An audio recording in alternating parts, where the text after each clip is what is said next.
bem, eu sou Eduardo Costa, nós estamos iniciando mais um Versão Cristã, um programa que tem por objetivo trazer para vocês temas da atualidade a partir de uma perspectiva cristã. E o tema de hoje é um tema muito importante para as famílias, a importância da educação financeira para crianças e adolescentes.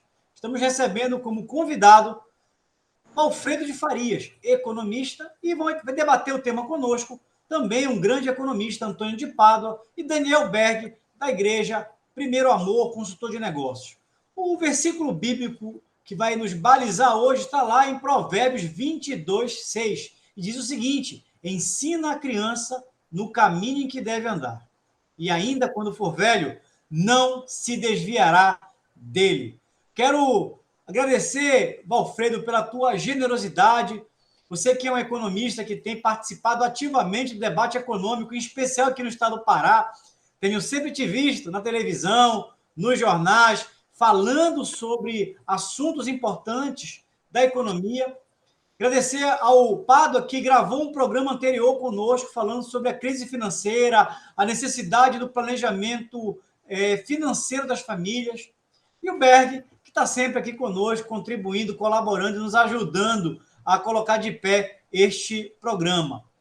Alfredo, nós vivemos um momento muito delicado, eu diria, na economia brasileira. Crise econômica, pandemia, mais de 14 milhões de desempregados, muitas famílias passando do limite do endividamento, e a gente percebe, como economistas, que isso se dá em função de um aspecto cultural. Nós não fomos educados, desde crianças, a termos um planejamento do orçamento pessoal ou familiar. Eu queria começar te perguntando, já pergunta direta, que é o tema do nosso programa.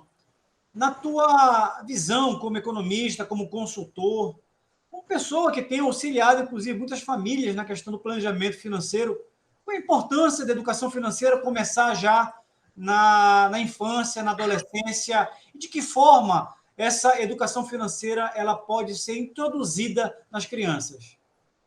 Vamos lá, boa noite, Eduardo, Daniel, Pádua. Sempre é um prazer, né, estar com vocês, né, meu amigo Eduardo aí, tempo de universidade, né, então o chamado é uma ordem, né?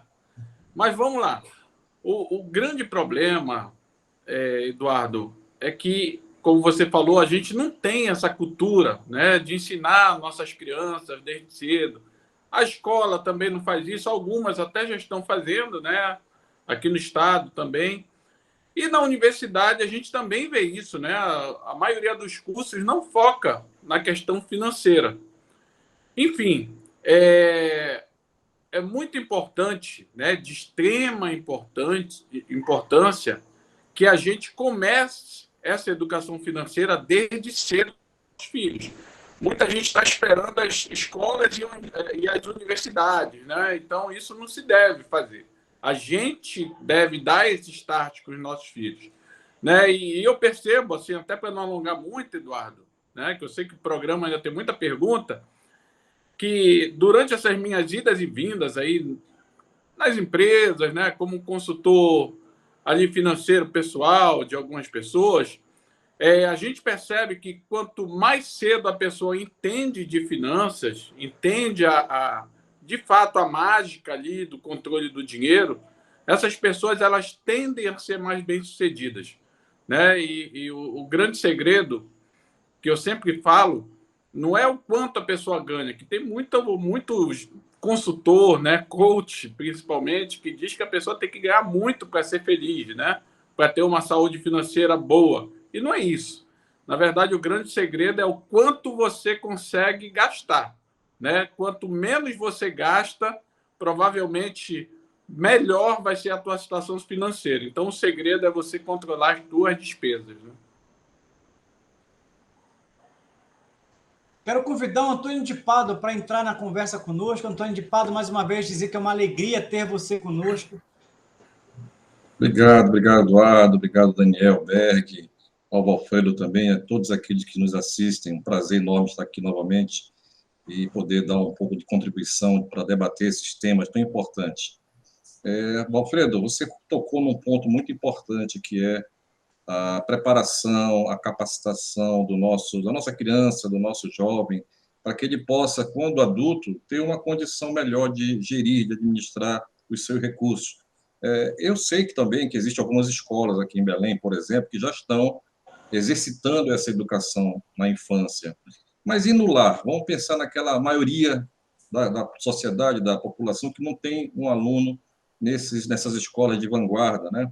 Como poderia ser feito isso no lar? Você pensa em algum critério, alguma metodologia pedagógica? Como é que você vê isso? Olha, Pádua, eu acho que... Acho não, né? Eu já fiz até alguns testes aqui. Minha filha, Marcela, ela às vezes serve de laboratório para as minhas experiências aqui, né? Então, o segredo todo é você começar a dar uma mesada, não muito grande. E aí, muita gente pode pensar o seguinte: mesada é coisa de gente abastada, né? Gente rica. Não. Eu acho que uma pessoa que ganha um salário mínimo, que ela dê ali R$ 5 para o seu filho, R$ 10, já está criando uma educação financeira ali, né? Infelizmente, a gente sabe que as pessoas que menos favorecidas, elas têm muita dificuldade para entender essa questão da gestão financeira. Mas eu acho que, a partir do momento que você distribui uma mesada para os teus filhos, e aí vem a grande questão, não é simplesmente você entregar o dinheiro na mão, agora está contigo, mês que vem eu te dou de novo. Não. Você tem que dar um certo direcionamento ali para o teu filho, né? Só para dar um exemplo, eu comecei, minha filha estava acho que no Jardim 2, na época, na alfabetização, não me lembro qual era a série, sei que ela tinha uns 6, 7 anos na época, e eu comecei a dar ali a mesada para ela, né? Eu dei R$ 10 para ela, se eu não me engano, não sei se foi 10, 20, e dei um direcionamento: filho, olha, tenta guardar esse dinheiro, compra um lanchinho na escola, guarda para ir passear no shopping, né? Que ela gostava de ir no parquinho e tal. E aí foi engraçado porque o primeiro dia que ela foi para a escola, ela chegou a ser um tostão, né? Ela, na hora do recreio, ela pagou lanche para todo mundo, gastou o dinheiro todo, né? Mas, enfim, depois eu comecei a dar outro tipo de direcionamento, né? Assim, a questão principalmente porque o que acontece? Quando a gente geralmente tem pena dos nossos filhos, né? Que os nossos filhos às vezes querem um brinquedo, querem passear no parquinho, e aí a gente, mesmo com a mesada, a gente não, vou lá e pago para ela, né?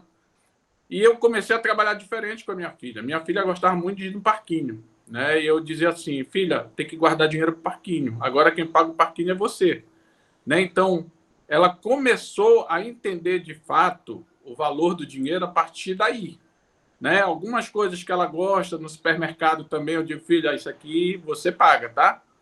Então, a partir desse momento, ela começou de fato a entender o que é o dinheiro. É lógico, isso não é tão fácil, não é tão rápido, né? Mas tem que começar, né? Se a gente não começar, nossos filhos nunca vão aprender de fato, né? Alfredo, eu queria fazer um comentário que eu considero uma questão fundamental e importante. Quando a gente fala de educação financeira, eu me lembro que na época que eu estive no conselho, fui presidente do Conselho de Economia, a gente sempre é muito demandado para falar de finanças pessoais, dar palestra. Eu acabei estudando um pouco sobre o assunto. E uma coisa que eu aprendi ao estudar esse tipo de assunto é que não existe educação financeira sem senso de propósito. Então, quando você vai organizar as suas finanças, a gente sempre aconselha: olha, mas quais são os teus objetivos? Curto, médio e longo prazo. E isso, você falou uma coisa, eu também faço muito com o Dudu, né? O Dudu está com 7 anos de idade. Vou falar uma coisa para você.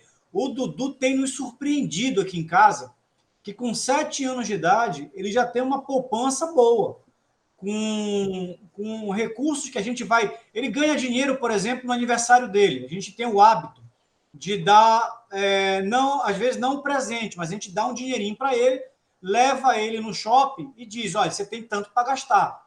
E aí a gente passeia com ele no shopping e ele vai olhando e a gente vai orientando: olha, com esse valor você pode comprar esse brinquedo ou essa coisa, mas você pode comprar 2 desse, 3 desse outro. dando noção para ele, portanto, de custo de oportunidade. Vocês entendem o conceito de custo de oportunidade. Então, ele vem aprendendo de um lado, não gastar tudo, até mesmo porque ele tem alguns projetos e alguns sonhos, que ele tem coisas que ele quer comprar e ele está guardando o dinheirinho dele para comprar essas coisas. Outra coisa importante, a gente sempre orienta as crianças, às vezes a mesada, para quem é muito criança, por exemplo, a gente começou a educar o Dudu com 3 anos de idade, 4 anos de idade. Um mês é um horizonte muito, muito amplo, muito longo. Nós começamos aqui em casa com o dinheiro para o dia, o lanchinho do dia. Depois a gente ampliou para a semanada. E nós estamos ainda na fase da semanada. A gente acha que ele não tem ainda o horizonte de maturidade para encarar a mesada. Mas isso são pequenas dicas que eu considero importantes, porque quem está nos assistindo na televisão certamente pode usar essas dicas para ajudar as suas crianças, seus jovens, seus adolescentes, inclusive, a terem o hábito não somente de organizar a sua vida financeira, mas de estabelecer prioridades, estabelecer metas e criar, portanto, a partir daí, uma cultura financeira para alcançar essas metas. Daniel Berg, eu queria te chamar para a conversa, Daniel. Tudo bem. Valfredo, estava te ouvindo falar, eu acho que tem um fator aí na tua fala que é muito importante. Cultura. Cultura. Quando você fala de ensinar a criança, que a criança ela tem que ser educada desde pequeno e tal, o pai e a mãe têm que ter esse entendimento, isso aí já tem que estar com eles. Agora, se essas pessoas não têm, como é que elas vão ensinar para as crianças? Esse é um processo muito complicado, e eu quero te dizer que alguns anos atrás eu fui no Japão e fiquei observando o comportamento daquela sociedade. E assim, um nível de poupança altíssimo, e aí sim, é disciplina financeira. Na realidade, se tu fosse usar uma palavra para o japonês, eu acho que para caracterizar o japonês seria disciplina. Então, eles são muito disciplinados, inclusive financeiramente. Tanto que eles têm uma poupança imensa. E isso é ensinado desde criança, não só pelos pais, mas dentro da escola também. Tu não acha que a gente vai ter que caminhar um pouquinho aí, bastante, para chegar nesse nível? Daniel, você falou extremamente bem, né, com relação à cultura, né? E, inclusive, eu quis falar isso no início, eu acho que eu falei até, dei uma atropelada nas coisas ali, falei outra coisa. Mas hoje o brasileiro, de maneira geral, né, a gente não tem essa cultura, né? O brasileiro ele é meio que americano, né, americanizado, né? A gente tem a cultura da gastança, a gente quer gastar. E aqui a gente ainda tem um outro problema aqui dentro do Brasil, que a gente tem muito pobre, né? O país, a gente está vendo aí a pobreza se alastrando, né? Está aumentando agora o índice de pobreza do país. Então, nós vivemos um país que são poucos ricos, né? Poucos da classe média e muitos pobres. Então, o pobre ele não está muito preocupado, né? As pessoas menos abastadas, que ganham menos, eles não estão muito preocupados em fazer gestão financeira, né? Em ter uma certa educação financeira. É lógico que tem as exceções, até eu conheço alguns que não têm tantos recursos, mas estão ali focados em, de fato, fazer sobrar algum dinheiro, passar isso para os seus filhos, né? Mas, infelizmente, a gente vive num país que a educação financeira ela vai ser uma das últimas prioridades dessas famílias mais pobres, né? Então, essa questão da cultura, isso vai passar muito pelas políticas sociais, pela educação, mas, enfim, a gente tem que começar a andar, né? Eu acho que os primeiros passos já começaram a ser dados, né? A gente já tem matérias de educação financeira em algumas escolas particulares e outras públicas também, né? Então, a gente só tem que intensificar. Agora tem que ter política social, política de Estado, para realmente a gente fazer isso acontecer. E quando eu falo isso acontecer, é daqui a 30 anos, 40 anos, para a gente, de fato, ter uma cultura que vá dizer mesmo que o brasileiro agora se preocupa com a educação financeira, com as suas finanças pessoais. E, lógico, quando a gente atingir esse patamar, com certeza a nação vai ser outra, né? A nossa mentalidade muda, né? As nossas prioridades mudam, então tudo muda.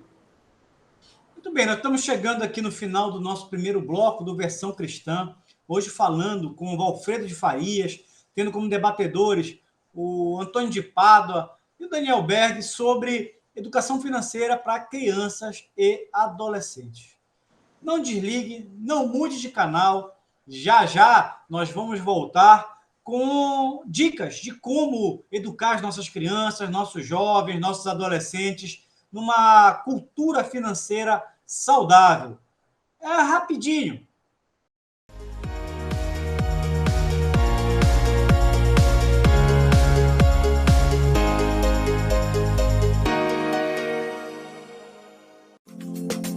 A Calman Brasil Calibração e Manutenção é uma empresa com excelência em calibração, manutenção e testes em instrumentos de medição, equipamentos e mangueiras. A calibração dos equipamentos é atividade vital e deve ser realizada frequentemente. E a Calman é o lugar ideal. Possui certificação ISO 9001, tem laboratórios equipados com padrões modernos. Nossos técnicos são qualificados e possuem o treinamento e o equipamento necessários para oferecer teste e calibração de qualidade. Calman Brasil, calibração e manutenção do jeito certo. A Ótica Visão Saúde oferece para sua família a melhor experiência no segmento óptico. Nossas armações são atualizadas semanalmente e nosso portfólio conta com acessórios, óculos solares, lentes de contato, além de todos os produtos varejista ópticos. Aceitamos todos os cartões de crédito em até 18 vezes e planos com até 50% de desconto. Venha e fale com um dos nossos consultores. Teremos um imenso prazer em atender você e sua família. Ótica Visão Saúde, excelência em saúde visual. SOS Extintores, sua opção em segurança com ampla linha de equipamentos para combate a princípios de incêndio com alto padrão de qualidade e segurança. Extintores de incêndio da linha convencional, mega e premium, tudo para quem quer resposta imediata, efetiva e segura na proteção de vidas e patrimônios. Ampla linha de sinalização fotoluminescente, mangueiras de incêndio, soluções personalizadas de acordo com o seu empreendimento, seja residencial, comercial ou industrial. Solicite seu orçamento. Somos a loja Varejão do Frango. Trabalhamos com qualidade e com o menor preço da cidade. Atuamos no ramo de frango vivo, abatido na hora, com variados tipos de corte e galeteria. Nosso produto vai para a sua mesa com a procedência de qualidade do produtor para o consumidor. Estamos localizados em Coraci, na feira da 8 de maio, trabalhando e inovando para atender melhor os nossos clientes.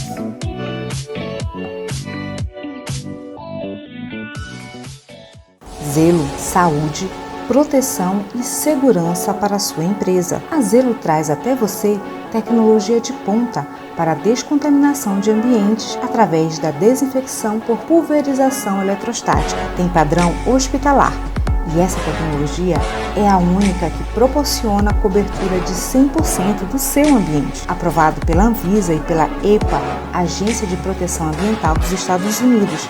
Não é tóxico nem corrosivo. Seu ambiente higienizado e livre do coronavírus.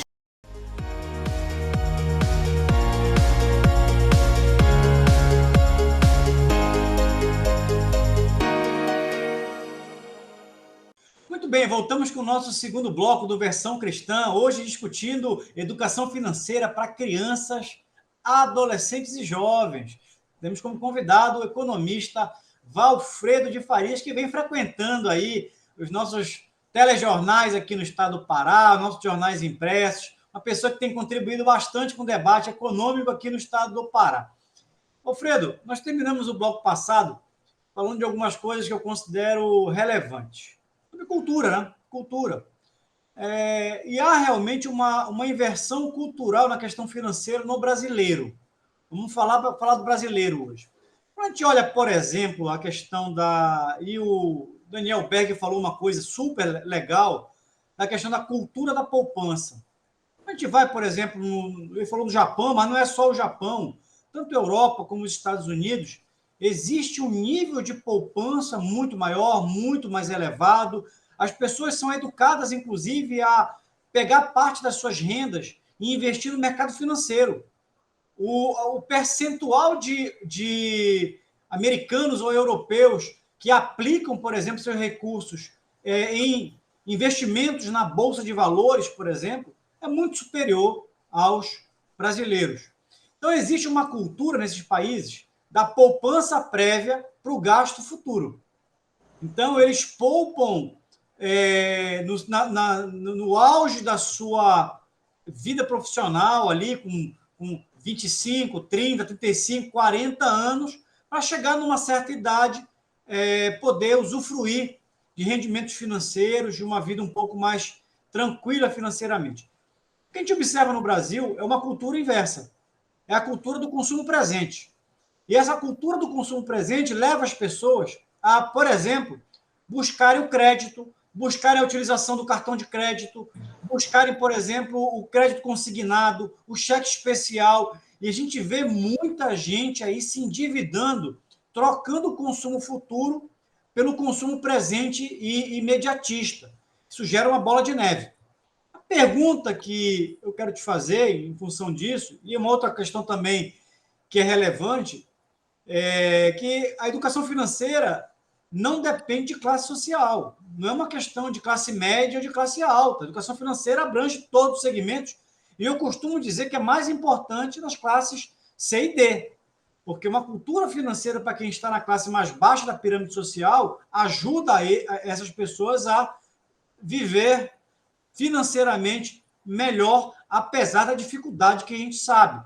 Então, a pergunta que eu quero te fazer é como quem está nos assistindo pode educar seus filhos, suas crianças, seus adolescentes dentro de uma vida financeira saudável. Existem estratégias para isso? Com certeza, Eduardo. Uma das primeiras coisas que a gente tem que começar a fazer é começar a dizer não para os nossos filhos, né? Hoje a gente vê, a nossa geração principalmente, ela tem muita dificuldade de dizer não para os filhos. E eu estou falando isso justamente pelo consumo. Né? Às vezes a criança vai numa loja de brinquedo, olha, eu quero isso, eu quero aquilo, e o pai, não, vou comprar. Isso é comprando, entendeu? Então a criança, né, ali eu posso até dizer o adolescente também, né, aquele pré-adolescente, ele costuma ter as coisas muito fáceis na mão. Né? Então, isso é um problema, porque a criança ela começa a achar que tudo é fácil, que tudo ela vai conseguir de qualquer jeito. Então, a primeira regra é começar a dizer não. Né? Então, a partir do momento que você começa a mostrar para o teu filho que nem tudo é fácil, o teu filho começa a entender um mundo diferente. Né? Lógico que tem uma outra coisa ali que você tem que abrir mão, né? Algumas coisas mais essenciais, às vezes. Mas, enfim, voltando aqui para minha filha, né? Eu trabalho muito isso com a minha filha, né? Minha filha, às vezes, dá até pena, porque a amiga dela tem alguma coisa que ela quer comprar e ela pede para eu comprar, né? Pai, compra mim. Eu falei, não, filha, vai guardando teu dinheiro e você compra. Então, hoje, ela já faz isso, né? Só que é até engraçado, porque você começa a criar a mentalidade de valor na criança. Né? Hoje, a minha filha ela já tem noção do que é caro e que é barato. Ah, a amiga tem, mas isso é caro. Eu não vou comprar porque eu acho que eu tenho que comprar outra coisa. Então, ela começa já a ter as prioridades dela. Né? Mas só para finalizar, Eduardo, eu acho que a grande solução, não solução, né? A solução é uma palavra muito forte, né? Mas eu acho que a partir do momento que os pais começam a dizer o não, a criança começa a entender que nem tudo é muito fácil, né? E é lógico que isso aí vai servir para uma vida futura da criança, porque lá na frente ela vai ver que nem tudo que ela vai querer ela vai conseguir comprar, né? Vai ter que suar um pouco a cabeça aí, a camisa para futuramente para ela ter as coisas que realmente ela queira, né? E, Valfredo, isso daí me faz lembrar de um outro processo cultural também, que foi citado ainda agora pelo Eduardo, que é a cultura do empreendedorismo. Por exemplo, se a criança quer alguma coisa, se ela quer adquirir alguma coisa, e o pai não conseguiu incutir essa cultura do empreendedorismo, de adquirir aquilo, de conseguir aquilo, que não precisa ser um bem material, mas pode ser chegar em algum lugar, em algum ponto, e traçar, junto com essa criança, esse adolescente, essa estratégia para chegar até lá, não conseguir passar isso para essa criança, para esse adolescente, fica muito complicado. Essa cultura empreendedora, que inclusive o Eduardo, na fala dele, citou, que existe muito nos Estados Unidos e na Europa, aonde os jovens, no seu ápice do trabalho, começam a investir em ações, na bolsa, buscando maiores ganhos e tal. Essa inteligência financeira que já é adquirida desde da tenra infância, porque eles são treinados realmente para isso, isso é um fator muito importante para o desenvolvimento da pessoa e da própria nação, porque tu imagina todo mundo pensando desse jeito, todo mundo querendo empreender, todo mundo querendo desenvolver um negócio, todo mundo querendo ganhar dinheiro, isso impulsiona um país inteiro. Tu tens compartilhado com a gente de uma experiência que tu tens feito com a tua filha. Quais seriam as estratégias que os pais poderiam ter para desenvolver essa cultura empreendedora nas crianças? Aí a gente volta, eu acho que foi o Eduardo que comentou isso, né? Os pais, por exemplo, dificilmente teu filho vai ter educação financeira se você, que é pai, não tem, né? Então fica meio complicado você repassar isso. E aí essa questão do empreendedorismo é mais ou menos parecido, né? Você pega assim, quando o pai é aquele pai empreendedor, empresário e tal, o filho ele tem tudo para ser também um empreendedor. É lógico que às vezes o pai é funcionário público e tem um filho ali que é empreendedor, tem o empreendedorismo no sangue, né? Isso depende muito. Mas eu acho que parte também muito dos pais, né? Dos pais. Isso quando a gente está falando ali numa pré-adolescência, né? Numa adolescência. Mas também a gente volta para a questão cultural. E é engraçado, Daniel, porque assim, eu morei 15 anos no Rio, né? O Eduardo passou uma temporada em São Paulo e deve ter sentido isso também.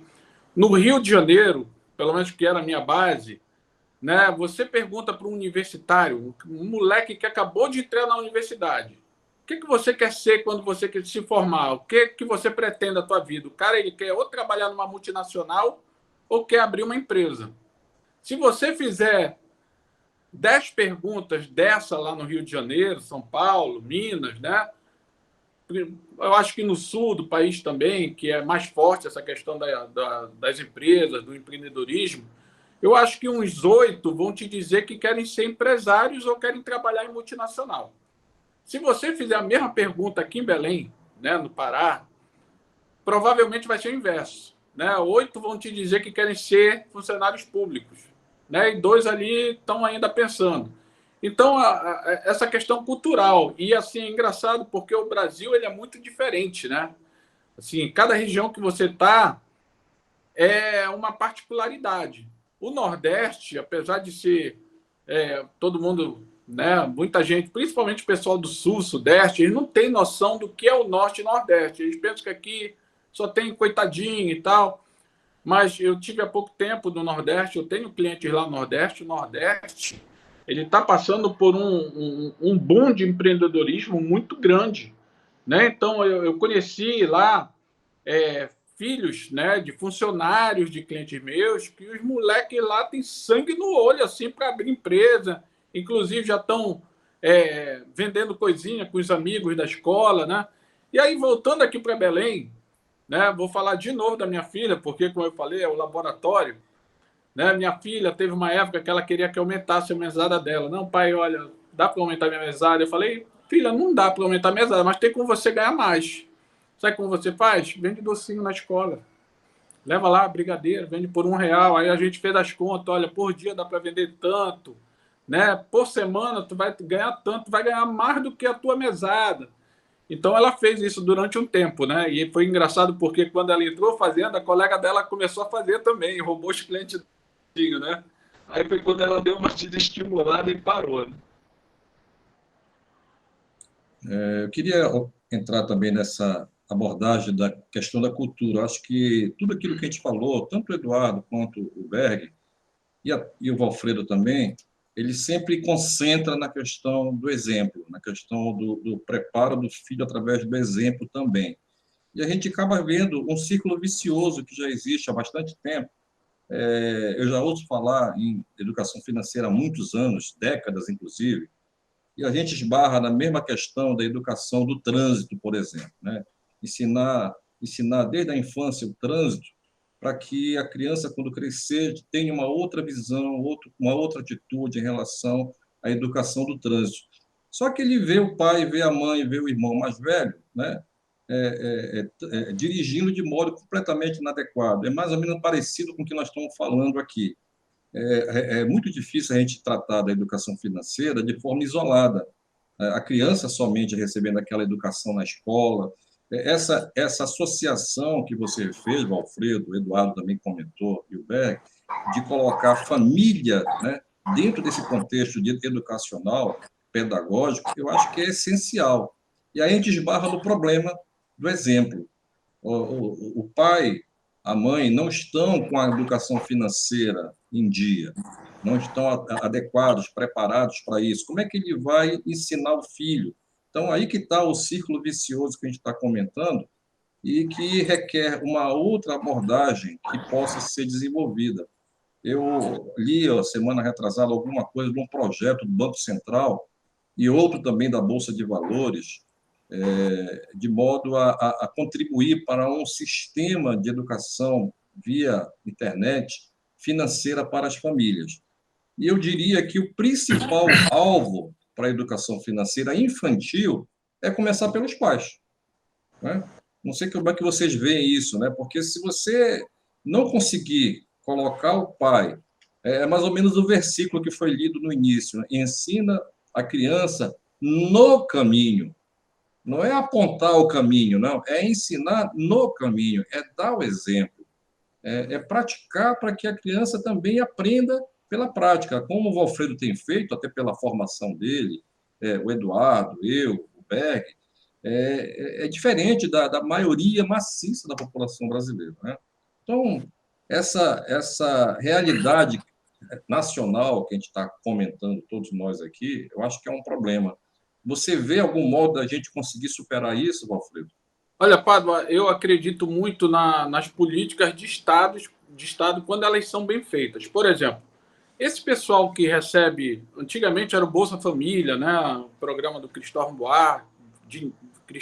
Buarque, né? Se eu não me engano, que era senador lá por Brasília, né? Então, tinha que ter essas famílias que recebiam, elas tinham que passar por um processo de formação de geração. Na verdade, era um negócio que eles iam aprender a ganhar dinheiro, né? Era um programa de geração de renda.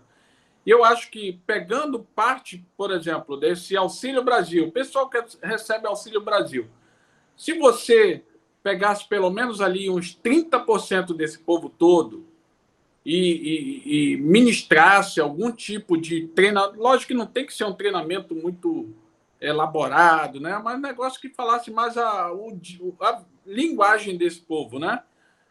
Como você economizar dinheiro, como você... Não é uma questão de investimento nem nada, mas como você gastar melhor seu dinheiro.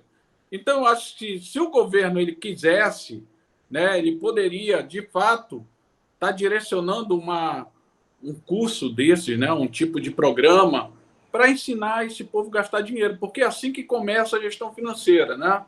É você controlando seus gastos. A partir do momento que você consegue controlar seus gastos, aí a gente vai evoluindo, né? Vai subindo os patamares. Mas eu acredito que isso teria que partir de um programa social, né? Da prefeitura, do Estado ou da União, né? Muito bem, nós estamos chegando no final do nosso segundo bloco. O tema está muito legal. Eu estou aqui inquieto, às vezes, para querer entrar, para querer comentar, mas eu entendo o espaço dos nossos debatedores e do nosso entrevistado aqui. Um comentário, Alfredo, que você colocou uma coisa que para mim é importantíssima. Mudança de chave, mudança de mentalidade. Nós criamos uma cultura do assistencialismo e nós precisamos romper com isso. Toda nação saudável parte do pressuposto que nós precisamos dar as condições para que as famílias, os indivíduos, tenham condições de subsistir sem depender do Estado. Programas como o antigo Bolsa Família, que mudou de nome para Auxílio Brasil, precisam ser transitórios e não permanentes. Eu me lembro que quando, na última eleição para a Prefeitura de Belém, eu coordenei a elaboração de um plano de governo de um dos candidatos a prefeito de Belém, e um candidato que ganhou a eleição aqui em Belém lançou uma proposta de criar uma espécie de um programa Bolsa Família aqui em Belém do Pará.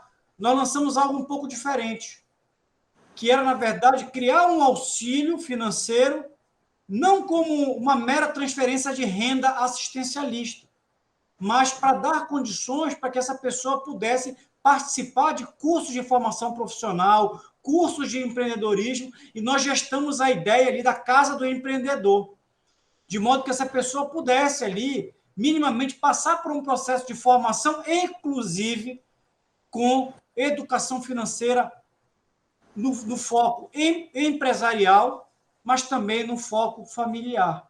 Eu acho que falta muito isso na nossa cultura e nas nossas políticas públicas. Lamentavelmente, as nossas políticas públicas ainda são muito assistencialistas, porque os nossos políticos sabem que a quebra de vínculo, muitas vezes, pode ameaçar os seus projetos políticos. Eu costumo dizer que o subdesenvolvimento é uma questão de natureza individual e coletiva. Nós somos subdesenvolvidos porque nós não nos determinamos individual e, sobretudo, coletivamente, a sermos diferentes. E parte dessa mudança de mentalidade pressupõe um processo de mudança cultural. Voltamos já, não desligue sua televisão, voltamos em poucos instantes.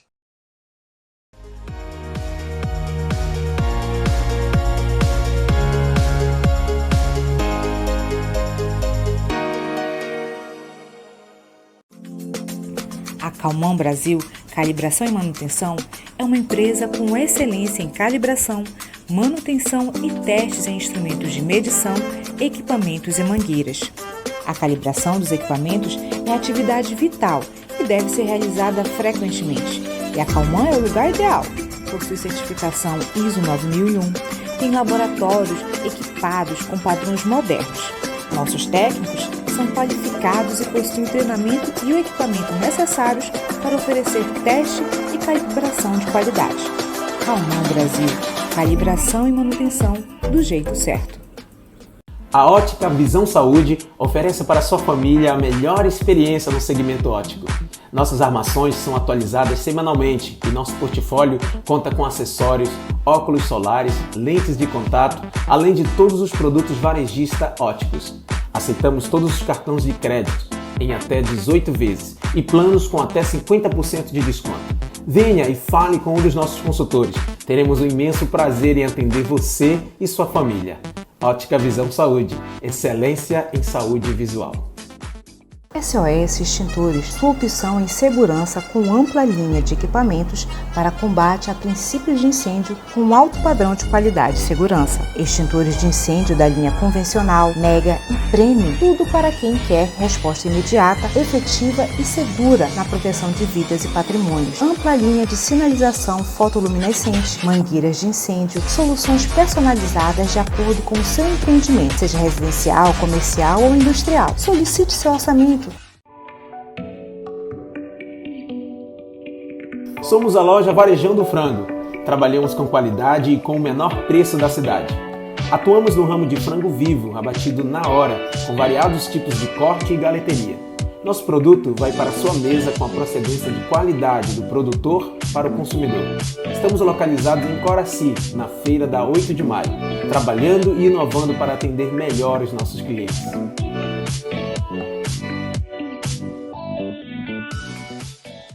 Zelo, saúde, proteção e segurança para a sua empresa. A Zelo traz até você tecnologia de ponta para a descontaminação de ambientes através da desinfecção por pulverização eletrostática. Tem padrão hospitalar e essa tecnologia é a única que proporciona a cobertura de 100% do seu ambiente. Aprovado pela Anvisa e pela EPA, Agência de Proteção Ambiental dos Estados Unidos.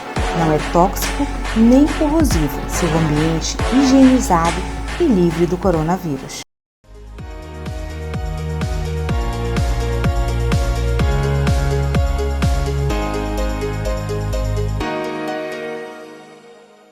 Muito bem, voltamos com o nosso terceiro e último bloco do programa Versão Cristã, hoje falando sobre educação financeira para crianças, jovens e adolescentes. Valfredo, eu queria fazer uma pergunta já mais pragmática. Quem está nos assistindo na televisão, no YouTube, deve estar se perguntando, tudo bem, eu concordo com o que está sendo dito, mas como sair da teoria para a prática? O que eu tenho que fazer? O que eu tenho que fazer no dia a dia? Como colocar isso em prática? Eu queria te ouvir um pouco das dicas que você pode dar para quem está nos assistindo. Então vamos lá, Eduardo. Essa pergunta é excelente, né? Porque a teoria, muita gente sabe, né? A prática que é o complicado da história, né? Então, mas aí não tem mistério. Eu sempre digo o seguinte: a coisa mais fácil para você controlar teus gastos é você escrever o que você está gastando, né? Então, assim se inicia a educação financeira e a gestão financeira, Eduardo.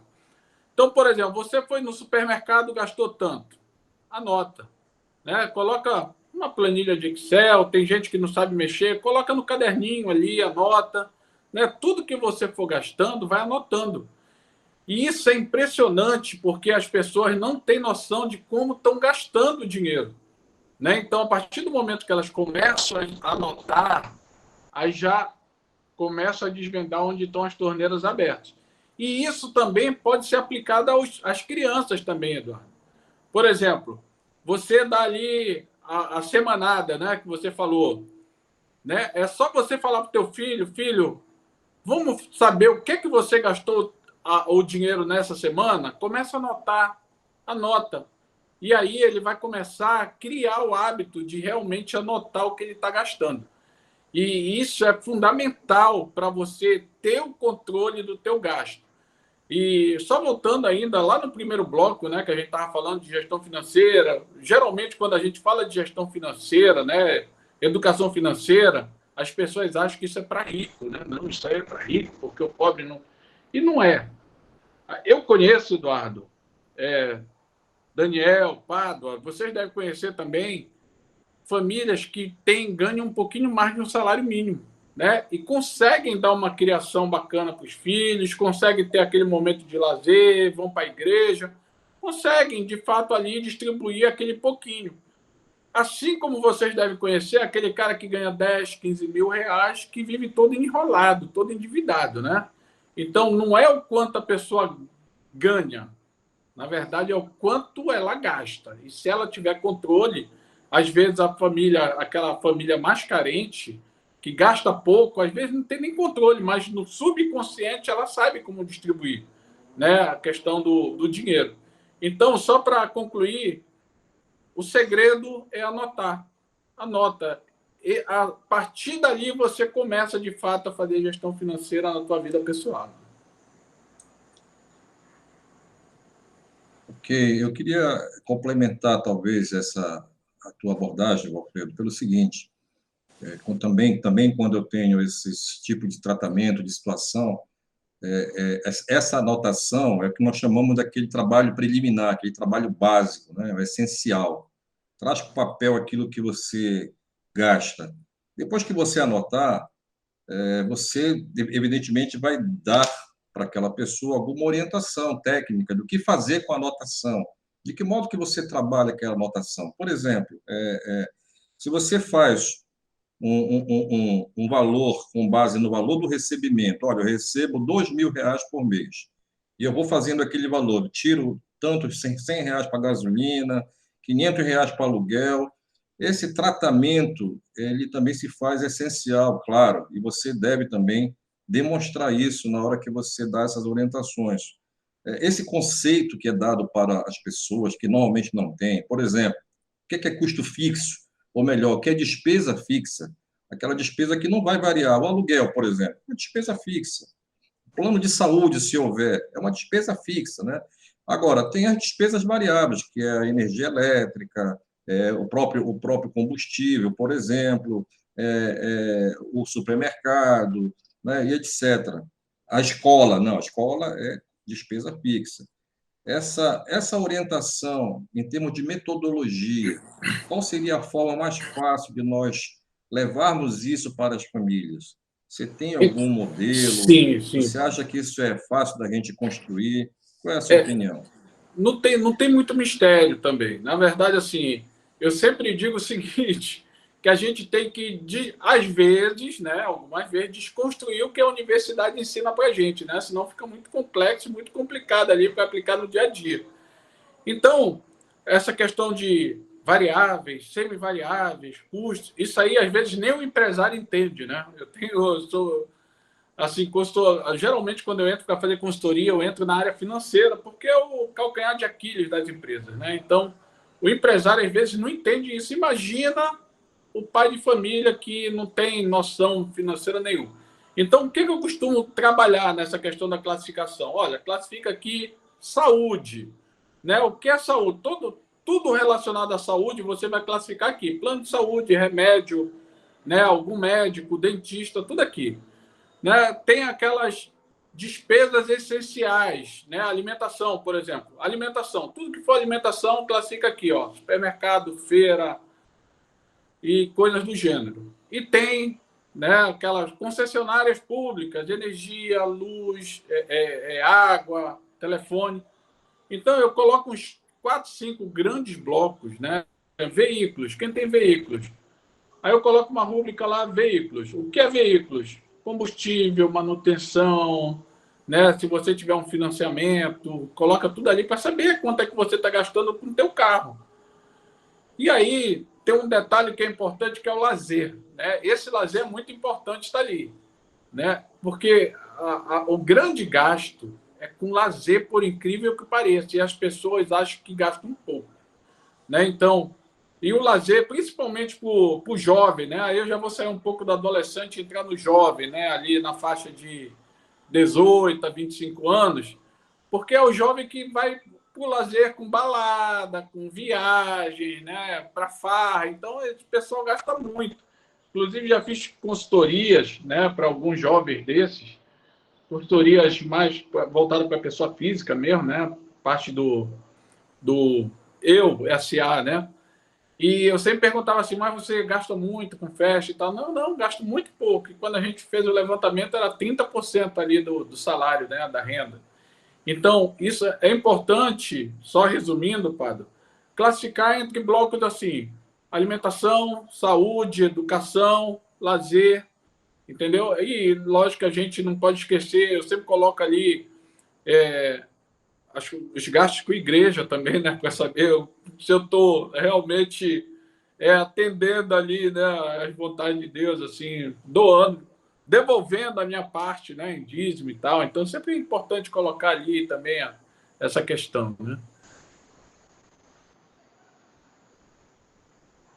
Valfredo, estava pensando aqui, eu acho que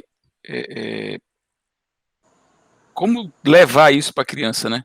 Como levar isso para a criança? E eu acho que uma dica boa, e aí você pode até, sei lá, complementar, seria o pai fazer junto com a criança, né? Eu faço a minha parte aqui, o pai, e você faz a sua do seu semanário, ou do dinheiro que eu der para você, e depois a gente compara, aí a gente vai fazendo como se fosse uma coisa lúdica mesmo, para ir iniciando a criança e chamando a atenção a criança para esses pontos. Eu já participei de alguns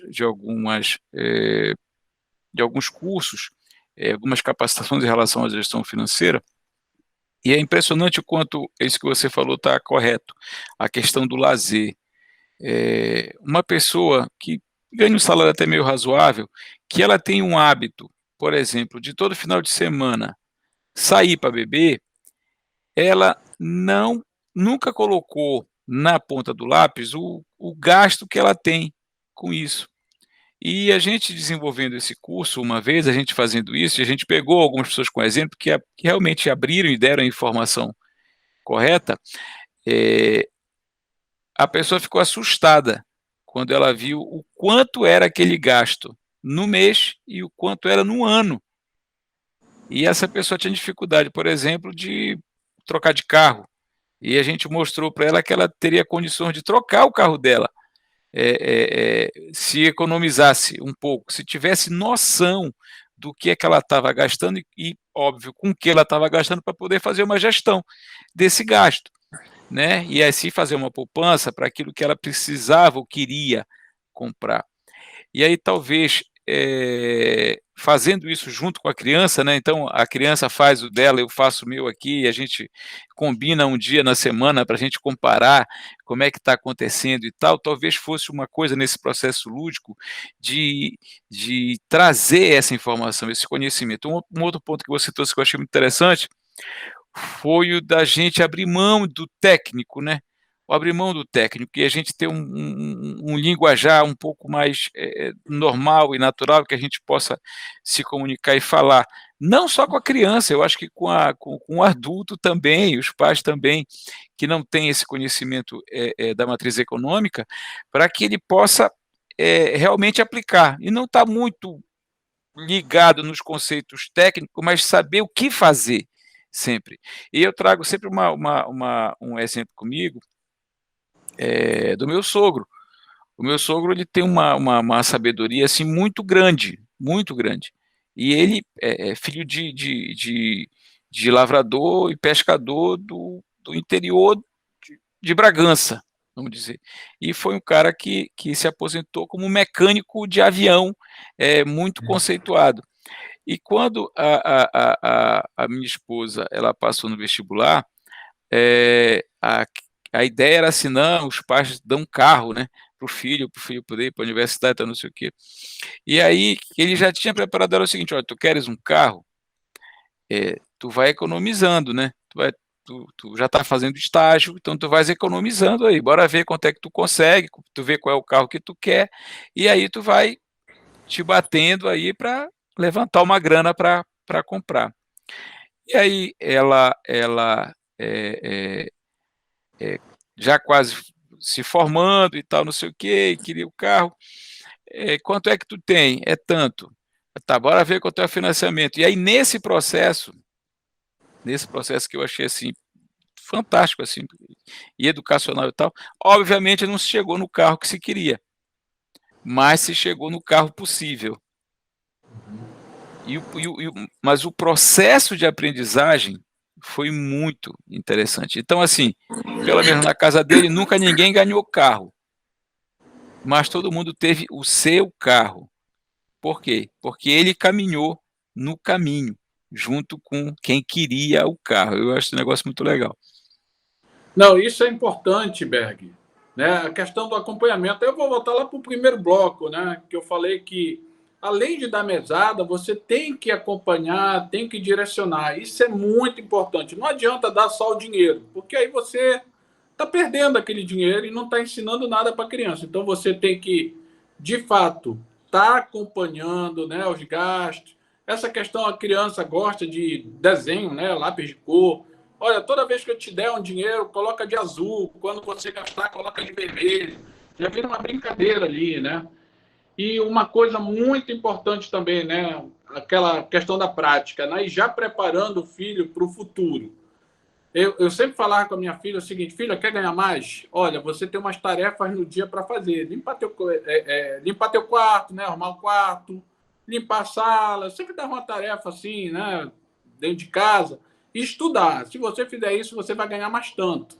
E aí ela fazia, né? Fazia, pai, olha, já estudei, já arrumei meu quarto. Aí eu dava mais um dinheiro. Então, na verdade, assim, e nota também. Eu dizia, olha, se você tirar 8, tu ganhas tanto. Se tirar 9, tu ganha tanto. Se tirar 10, tu ganha 10. Então, ela se empolgava para tirar boas notas, né? Então, tudo isso é importante, né? Que tu vai atrelando ali o ganho também a uma certa produtividade, a algumas tarefas, né, importantes. Então, você já vai preparando também a criança aí para a fase do trabalho, né? A fase da universidade e tudo mais. Muito bem, a fala do Valfredo, para mim, ela é importante, porque, Valfredo, o que você tocou aí, cria a cultura da meritocracia, da conquista. E as pessoas bem-sucedidas são as pessoas que sabem a importância de você plantar para colher. Nada vem de graça. Aliás, você falou com muita propriedade que um dos problemas que a gente observa na atual geração, que é chamada geração Z, né? É justamente a facilidade que jovens têm de ter algumas coisas, e isso cria a ausência do sentimento de esforço, de mérito, de conquista. Isso é muito importante para a pessoa. Uma outra observação que eu considero importante, nós estamos caminhando para o final do nosso programa, e uma dica para quem está nos assistindo: use essa época natalina para também educar as crianças. Na hora que for comprar o presente de Natal, por exemplo, leve a criança junto para ver quanto custa um presente, o que é possível comprar com aquele valor, com aquele recurso. Eu gosto muito, como eu já disse, de dar um dinheiro para o meu filho e dizer, olha, escolha o que você quer, mas observe, você pode comprar um desse produto ou você pode comprar 2, 3 desse outro, às vezes produtos similares. Às vezes não é o produto que está sendo anunciado na televisão, mas é um produto similar, de boa qualidade, que custa mais barato. E com isso a gente vai educando os nossos jovens. Ensina a criança no caminho que deve andar e até mesmo quando chegar na melhor idade, não se desviará dele, porque aquilo que nós plantamos nessa idade da infância, da adolescência e da juventude permanece no caráter do homem. Quero agradecer a você, Valfredo, falar que no início desse ano, que vai entrar agora, 2022, eu quero te convidar novamente para a gente falar sobre os desafios para o empreendedor em 2022. Quero agradecer ao Antônio de Pádua, também convidado para fazer parte desse programa que nós vamos gravar, e ao Daniel Berger como consultor de negócios. Você que nos assistiu, que Deus te abençoe. Que Deus abençoe você e a sua família tremendamente. E que você possa, a partir daquilo que nós conversamos hoje, educar a sua criança, a sua família, os jovens que estão na sua casa, no caminho em que deve andar. E certamente você verá que essa educação tornará essas crianças, esses adolescentes e esses jovens adultos mais felizes, mais realizados e certamente mais bem-sucedidos. Que Deus abençoe a todos.